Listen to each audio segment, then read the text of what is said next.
بسم اللہ الرحمن الرحیم الحمد للہ رب العالمین والصلاة والسلام علی من لا نبی بعدہ ونشہد ان سیدنا و مولانا محمد عبدہ ورسولہ صلی اللہ علیہ وسلم۔ ایک شخص تھا، گناہوں میں ڈوبا ہوا، نماز چھوٹی ہوئی، دل سخت ہو چکا تھا۔ لیکن رمضان کی ایک رات اس کا دل ٹوٹ گیا۔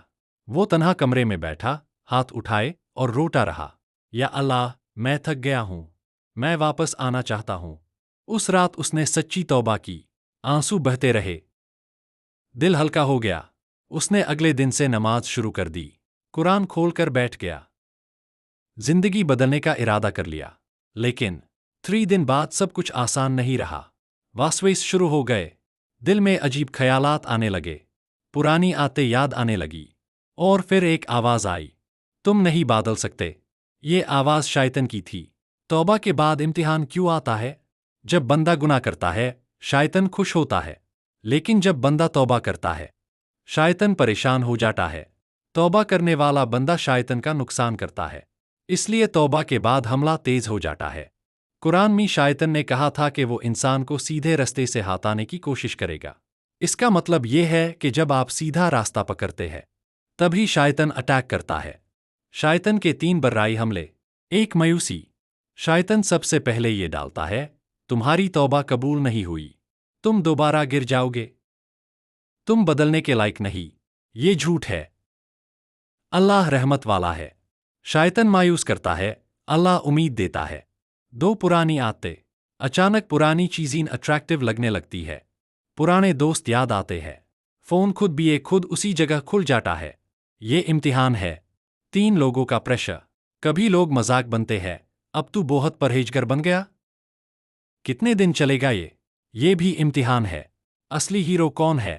ہیرو وہ نہیں جو کبھی گرا ہی نہیں، ہیرو وہ ہے جو گر کر پھر اٹھ جائے۔ اللہ اس بندے کو زیادہ پسند کرتا ہے جو بار بار توبہ کرتا ہے۔ جب تک انسان لاٹا رہے، وہ ہار نہیں سکتا۔ اگر دوبارہ گناہ ہو جائے تو یہ سب سے امپورٹنٹ حصہ ہے۔ اگر پھر سے پھسل گئے تو کیا سب ختم؟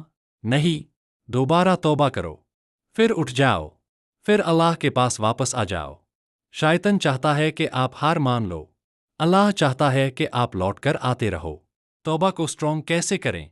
5 وقت نماز سٹرکٹ ٹائم پر، روزانہ 100 مرتبہ استغفر اللہ، بری کمپنی چھوڑ دینا، فون ڈیٹاکس، قرآن کا ڈیلی حصہ۔ یہ آپ کی روح کو سٹرونگ کریں گے۔ Emotional reality. زندگی ایک جنگ ہے، نفس، شیطان اور دنیا 3 دشمن ہے، لیکن اللہ آپ کے ساتھ ہے۔ جب بندہ اللہ کی طرف ایک قدم بڑھتا ہے، اللہ اس کی مدد کرتا ہے۔ توبہ کے بعد حملہ آنا اس بات کی نشانی ہے کہ آپ صحیح راستے پر ہیں۔ آخری پیغام۔ اگر آپ نے توبہ کی ہے اور آج کل امتحان چل رہا ہے، تو مبارک ہو، آپ اللہ کی طرف چل پڑے ہیں۔ گرنا پرابلم نہیں، گر کر رک جانا پرابلم ہے۔ اٹھتے رہو، لاٹ رہو، اللہ کے دروازے پر دستک دیتے رہو۔ دعا کریں، یا اللہ، مجھے توبہ پا ثابت قدم رکھ، شیطان کے وسواسوں سے بچا، مجھے ہر بار گرنے کے بعد اٹھنے کی طاقت دے۔ آمین۔